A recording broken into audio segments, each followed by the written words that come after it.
ছোটবেলায় হাটে গিয়েছেন কে কে? বায়না করে বাবা, চাচা কিংবা ভাইয়ের সাথে বাজারে গিয়ে হরেক রকম মিষ্টির দোকান, বাজার করতে দিব কি না দিব, তাৎক্ষণিক চোখ পড়লো মিষ্টির দোকানের দিকে।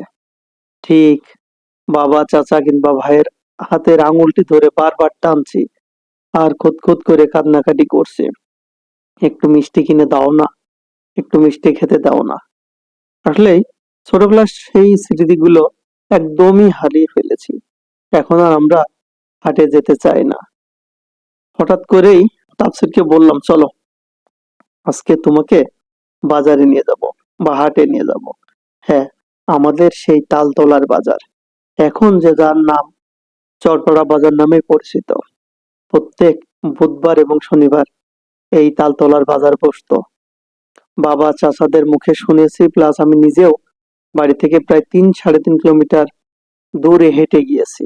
এখন আর কেউ হেঁটে যায় না, গাড়ির পথ। তাই ওকে নিয়ে গেলাম। নিয়ে যেয়ে নিজের স্মৃতি ফেরানোর জন্য ওকে বললাম, চলো মিষ্টির দোকানে, কি খাবা বলো? রসগোল্লার পাউরুটি হলে কেমন হয়?